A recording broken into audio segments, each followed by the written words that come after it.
啊，利是點啊？唔經唔覺咁就喺台灣逗留咗26晚咯喎。聽朝就要又飛去下一站。邊度咧？唔好講住。唔好講住。咁咧，我哋分享下喺花蓮嘅體驗先咧。你覺得花蓮點啊？花蓮我哋住咗8晚啦。其實花蓮嚟講咧，喺成個旅程咧個天氣最好啦，有2日好天，一天藍天，其他就係一時落雨，一時好天，一時落雨，一時天陰。總之嚟講係花蓮成個旅程就係天氣最好啦。到最尾就知道點解係話花蓮最好啦。住咗花蓮，我覺得係成個旅程係第一間最好，第一間最好，第二間都 OK 嘅嚇。整體都 OK 嘅，不過有比較咧就會有分別咁解嘅。不如講下食啊！花蓮你覺得有咩特別咧？花蓮食火喎，沙布啊！我哋都殺咗好多餐布布啊！通街都火店啊，特別嘅唔知點解係嚇。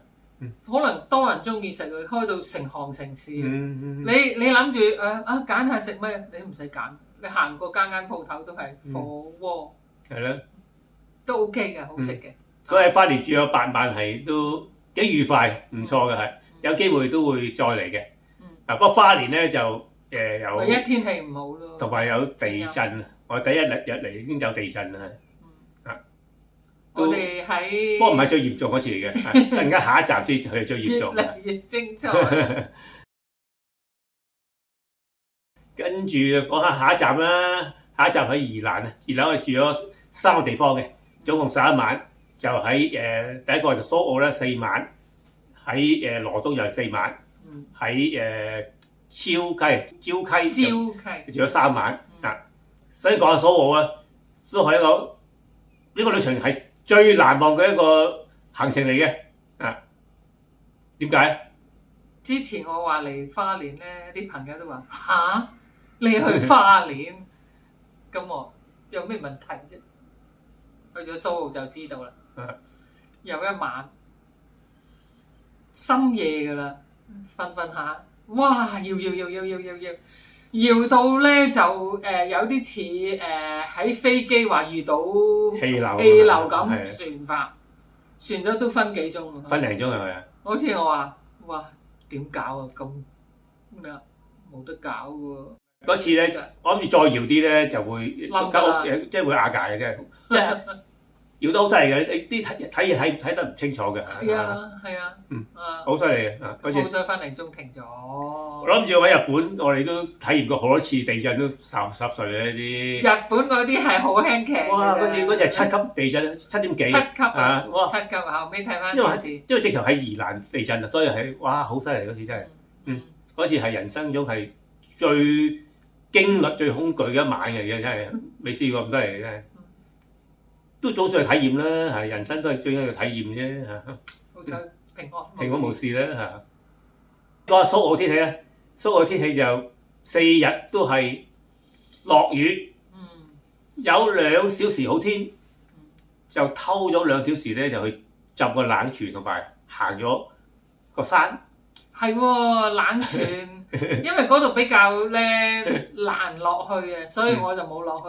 講下你個體驗啊，冷泉。冷泉係要好特別嘅。嗱，日本啲溫泉咧，隻腳浸係熱噶嘛，係興噶嘛嚇。跟住上嚟咧係紅卜卜噶嘛隻腳，但係咧蘇澳冷泉咧浸佢係凍嘅，頭先係，但係浸下咧，哇暖嘅喎，即係浸上下咧出翻嚟嘅腳咧紅色嘅係咪？都係一個體驗。唔錯。跟住咧下一站係羅東啦，羅東4日啊，又係全部落雨啊！唔掂啊，真係我都唔記得咗去咩地方玩。基本上係冇得玩嘅，都係喺酒店附近逛下食下嘢，咁就要翻酒店。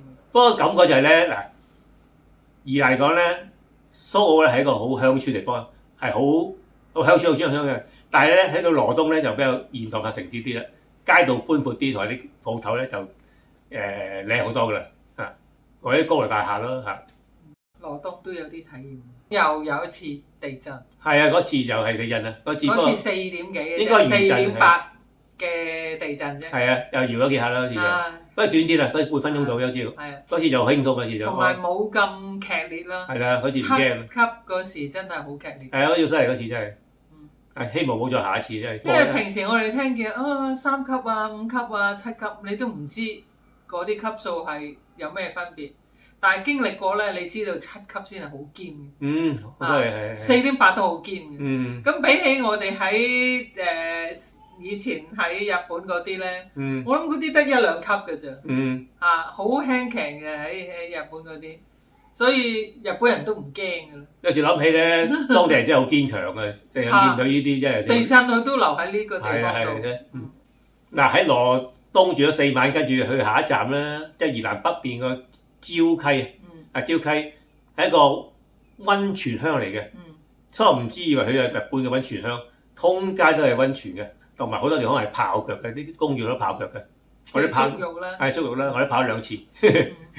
但係佢足浴就唔係好似日本嗰啲足浴咁熱嘅。係比較低温啲嘅。咁初初都覺得，咦，咁渣嘅咁啊，咁啊唔使錢都要去試下嘅。不過喺嗰個足浴場咧，個公園係好大好大嘅。假如我諗想當年，假如係啲温泉係好熱嗰時咧，因為人山人海嘅可能會真係。可能而家係你話齋佢老化咗啦，老化咗係。因為有時間會老化嘅啲温泉會係。但係勝在我哋住嗰間旅店咧就有温泉，都叫做温泉酒店啦，係。放入房嘅，咁嗰個温度都高嘅。係啊，浸浴幾舒服嘅，同埋個浴缸係好大好大好正好正，大浴缸浸到上嚟，幾乎係浸個頭個，而且好犀利嘅。但係講温泉質素咧，佢冇乜硫磺味嘅，即係唔同日本嗰啲係好攻鼻嘅。日本嗰啲硫磺。同埋唔會滑嘅，真係唔會滑嘅，係啊，冇嘅。即係冇潤滑劑嘅。不過我哋去酒店嗰啲 super 嗰啲，佢話咗佢係自己加潤滑劑嘅。碳酸嗰啲。咁呢個天然嘅咁係唔滑㗎啦。嗱，總結下啦，喺宜蘭住咗11晚，最特別就覺得食物啦嚇。佢食物冷盤多咯，真係好特別啊！即係我就唔係好慣啦，喺天氣涼嘅時候仲要食冷盤。朝都食嗰啲早餐係冷盤嚟喎，凍冰冰喎。雖然第一間去到蘇澳以為係哇咁凍嘅嘢，第二間去到羅東又係咁凍嘅，第三間去到礁溪都係凍嘅喎。今日再總結係咧，宜蘭人啲可能中意食啲比較唔係咁熱嘅嘢，一快啊食完就走人可以，唔知啊，即係我理解咁啦。估計係咁。估計我理解啦嚇。嗱喺宜蘭縣逗留咗11晚之後咧，跟住就搭火車去基隆啦。一個我哋冇去好多年嘅城市咧，我哋成40年嘅差唔多，有30幾40年嘅。30零啦。係啊，30、40年啦。一切都改變晒啦，同以前個感覺唔同晒啦。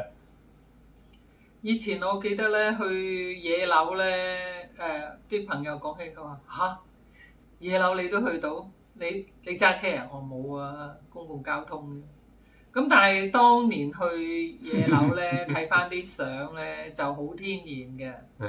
而家去野柳咧係一個人工化嘅公園。係啊。可以用公園嚟。設施好咗。係啊，好人工化。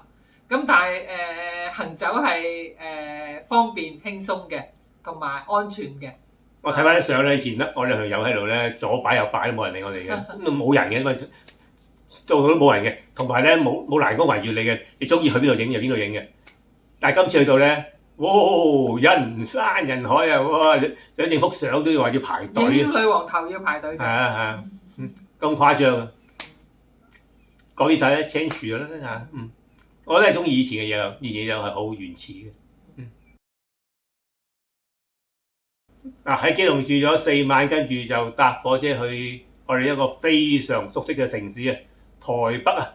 我今次唔住台北市，今次住咗板橋啊。板橋仲有笪地方好玩㗎，唔使錢入場㗎。係啊，上次有去到啊。但係上次冇今次呢隻設施。嗱，咩地方咧？即係好似叫電能1號所啊。咁咧佢就有部咩 AR 嘅 VR。咁咧可以即係戴啲頭盔嗰啲眼鏡嗰啲咧。戴立體眼鏡。係啊係啊。咁咧有職員幫你 set 好晒先上去嘅。咁咧就會見到啲衝落啲瀑布啊，跨越啲高山。嗱，佢呢啲同屋企玩嗰啲 VR 又唔同嘅，佢個咧有個吊機咧，吊嚟真係你個人係升高咗，跟住斜啦，跟住就咧，即係唔係純粹係視覺嘅享受咧，直情係有風扇吹下你啊，跟住咧又升下你，犀到哇，直咗住，真係哇，就係咁樣啦嚇。拋嘅個人。即係傾斜咁嗰隻係啊，同你坐喺電影院咧睇立體電影唔同，立體電影你都係坐喺度啊嘛。係啊，即係靠你呢個真係會搖擺你嘅身體嘅。係啊，所以個真實感係高好多。係啊，因為吊臂吊高，跟住轉嚟轉去咧，衝上衝落咁樣咧，又係唔使錢嘅，好過癮啦。哎呀，講完之後會唔會嗱？佢咁嘅，如果你想去體驗咧，佢係可以一係網上預約。二 walk in 嘅 walk in 就視乎佢當日多唔多人，但係我哋算好彩喎，我哋 walk in 咧佢等話半個鐘頭後已經輪到我哋啦。嗱，嗰日係星期六嚟嘅，星期六都係咁樣。證明係冇人知，不過唔緊要啦。嗱，上次我哋去電能1號所咧，佢未有呢樣嘢嘅。我哋去得我哋兩個人喺度玩啫，冇人嘅。係啊。今次已經好多人，已經係開始多人知啦。但係 VR 都仲俾人知啊。俾人發覺。因為佢唔會主動嬲你嘅。係啊。你見到人玩咧，你又望下，咦點樣可以玩呢啲嘢？咁我又會講俾你聽。睇我哋嘅 video 又有一個新發現，可能真係。係啦。上次點解我哋去嗰時得2個人玩咧？可能啲人睇咗你個 video 咧，原來樓上有咁多嘢玩㗎，咁樣睇咗我哋嘅 video 就知道有啲咩玩啦。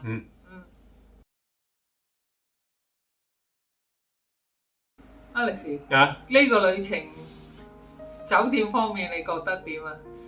總共住咗幾多間啊？花蓮2間，宜蘭3間，基隆1間，台北1間。都講下咧，最中意就係咩咧？第一間啦，花蓮嗰間第一間最好啊！食好住好啊，真係叫咩名？成億啊！成億哇，身家就好啦。係成億係啊，最好。下次去花蓮我都住呢間。第二間好就咩啦？我哋係喺宜蘭嗰間啦，溫泉酒店啦，嗰間比較都係滿意啦，特別啲啦嚇。嗰叫咩名咧？叫瑞德童話湯旅啊！即係溫泉酒店啦嚇。呢間童話湯旅咧，值得一提咧，就係老少咸宜啊！特別係有小朋友啊，我諗開心到震啊！成間好似兒童樂園咁，好多玩具俾你玩嘅同埋嗰啲佈置咧都好童話式嘅，真係。係啊！最差嗰間啦，唔使講啦，山水啦，係啦，冇 WiFi 嘅一個大嘅缺陷。係最差呢間。跟住又去下一站啦，下一站去可能香港見啦。好啦，下一站見。係，